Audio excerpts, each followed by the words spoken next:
जय श्री कृष्ण, राधे राधे। स्वागत है आप सभी का भक्ति सागर चैनल में। आज हम इस वीडियो में रामायण की एक छोटी एवं सुंदर कथा लेकर आए हैं। प्लीज वीडियो के अंत तक बने रहें। रावण के वध के बाद अयोध्यापति श्री राम ने राजपाट संभाल लिया था और प्रजा राम राज्य से प्रसन्न थी। एक दिन भगवान महादेव की इच्छा श्री राम जी से मिलने की हुई। पार्वती जी को संग लेकर महादेव कैलाश पर्वत से अयोध्या नगरी के लिए चल पड़े। भगवान शिव और मां पार्वती को अयोध्या देखकर श्री सीताराम जी बहुत खुश हुए। माता जानकी ने उनका उचित आदर सत्कार किया और संध्या भोजन बनाने के लिए रसोई में चले गई। भगवान शिव ने श्री राम से पूछा, हनुमान जी दिखाई नहीं पड़ रहे हैं, कहाँ है? श्री राम बोले, वह बगीचे में होंगे। शिव जी ने श्री राम जी से बगीचे में जाने की अनुमति मांगी और पार्वती जी के साथ बगीचे में आ गए। बगीचे की खूबसूरती देखकर उनका मन मोहित हो गया। आम के एक घने वृक्ष के नीचे हनुमान जी दीन दुनिया से बेखबर गहरी नींद में सोए हुए थे और एक लेह में खराटे से राम नाम की ध्वनि उठ रही थी। चकित होकर शिव जी और माता पार्वती एक दूसरे की ओर देखने लगे। माता पार्वती मुस्कुरा उठी और वृक्ष की डालियों की ओर इशारा किया। राम नाम सुनकर पेड़ की डालियां भी झूम रही थी। उनके बीच से भी राम नाम उच्चारित हो रहा था। भगवान शिव इस राम नाम की ध्वनि में मस्त मगन होकर खुद भी राम राम कहकर नाचने लगे।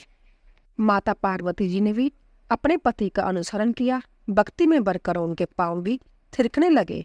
शिव जी और पार्वती जी के नृत्य से ऐसी जनकार उठी कि स्वर्ग लोक के देवतागण भी आकर्षित होकर बगीचे में आ गए और राम नाम की धुन में सभी मस्त हो गए।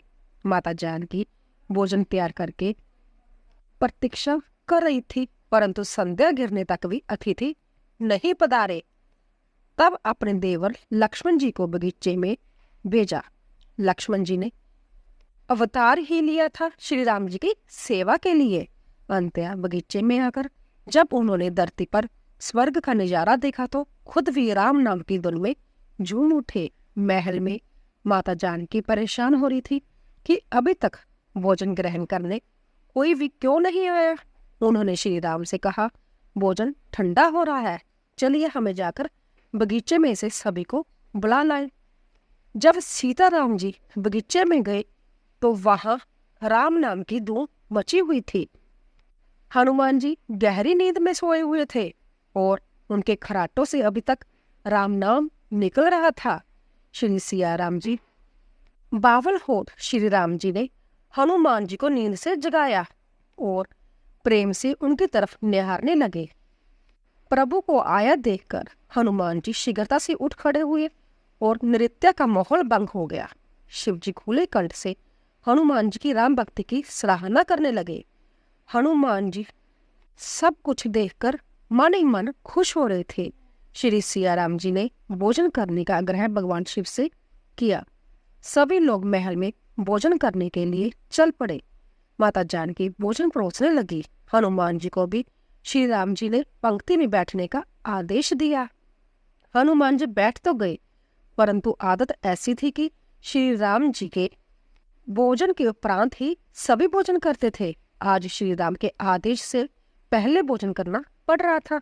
माता जानकी हनुमान जी को भोजन परोसती जा रही थी, पर हनुमान जी का पेट ही नहीं भर रहा था। कुछ समय तक तो उन्होंने भोजन परोसा, फिर समझ गई कि इस तरह से हनुमान जी का पेट नहीं भरने वाला। उन्होंने तुलसी के एक पत्ते पर राम नाम लिखा और भोजन के साथ हनुमान जी को परोस दिया। तुलसी पत्र खाते ही हनुमान जी को संतुष्टि मिली और वह भोजन पूर्ण मानकर उठ खड़े हुए। भगवान शिव शंकर ने प्रसन्न होकर हनुमान जी को आशीर्वाद दिया कि आपकी राम भक्ति जुगों जुगों तक याद की जाएगी और आप संकट मोचन कहलाए जाएंगे। पृथ्वी पर 3 ही रत्न हैं, जल, अन्न और सुवासित मीठी बोली।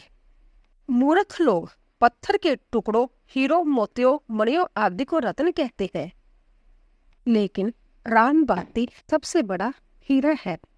तो दोस्तों, आपको हमारी कथा कैसी लगी प्लीज़ कमेंट बॉक्स में अवश्य बताएं।